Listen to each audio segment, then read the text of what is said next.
All right, we have Blake Sargi. Blake, can you hear me? Yes, sir. All right, Mr. Sargi, we're here on 2000 CRA 16A and B. Actually, 20 CRA 16A and B. Gentlemen, how you doing? Good afternoon, Your Honor. Good. You want to announce yourself for the record? Ian Friedman and Brad Wolf. All right, so Mr. Sargi, I know we're having some technical difficulties, so I want to make sure that you hear and understand what is going on. You are being arraigned on 2 charges of murder. My understanding is that those charges pursuant to the complaint are under ORC 2903.02.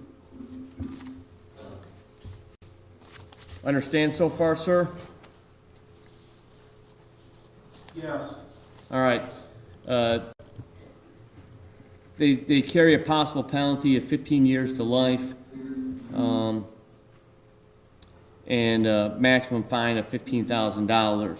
There may be some additional penalties if there was a use of or possession of a firearm, or you were a repeat or violent offender.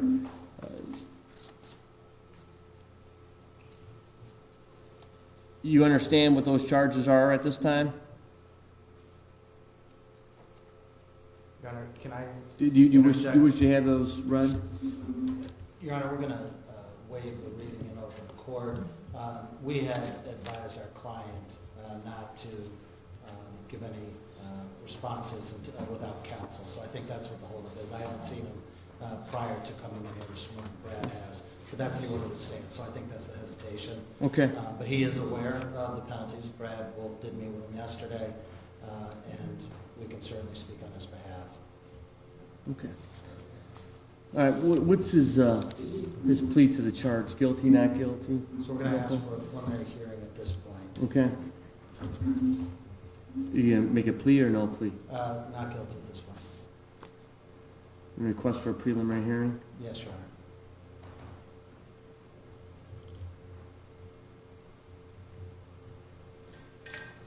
Would be heard up with regards to bond? Sure, thank you, Your Honor. Your Honor, behind me over sort of the back of the court, which you'd see closest to the aisle, stepmom, father, mother, and aunt are all here. There's great family support. Blake is 27 years old with only 2 misdemeanors that are no longer recorded from 10 plus years ago.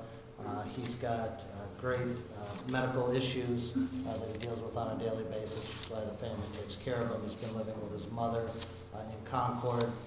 Should this court grant a reasonable bond, he will be living with his father and stepmother in Kirtland. Because the media is here and because of the nature of the case and potential threats that are out there, should the court ask for the specific address, I'd ask to be able to provide that to the court under seal. And just ask that a reasonable bond be set in this matter. Also, before we adjourn for the day, I would ask just to incorporate a motion to preserve evidence, which we had filed with your court earlier, and I've got a copy for your review as well.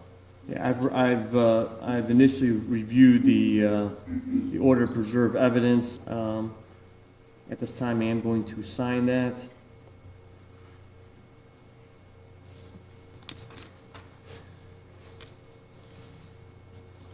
We'll make sure that gets over to the sheriff's office as well. Thank you, Judge. Anybody from the sheriff's office with regards to bond recommendation besides?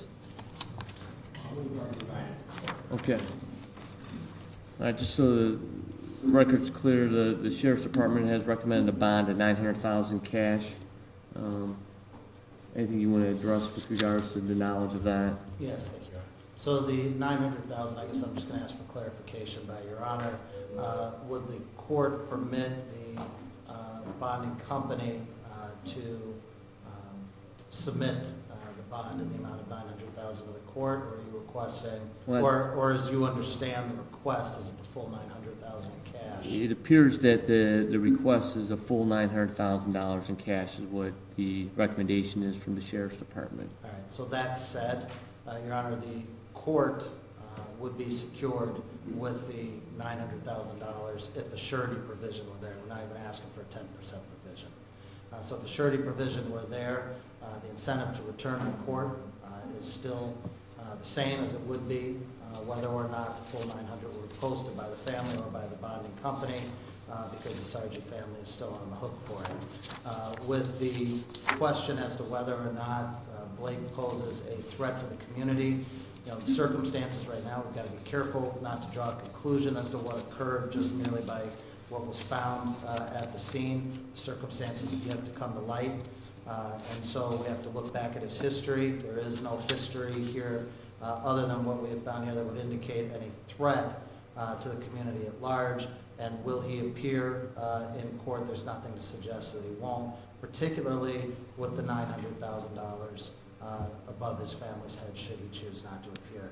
So I'm not asking again for the 10% provision, but we are asking just for the option to have a surety posted instead of the family. The family should not be penalized at this point, and maybe they would be if he opted not to come back, which we don't expect, because if he were going to flee the jurisdiction, it would not have made sense to engage counsel and become committed with counsel financially as well. So that is his indication that he is intent on fighting these charges.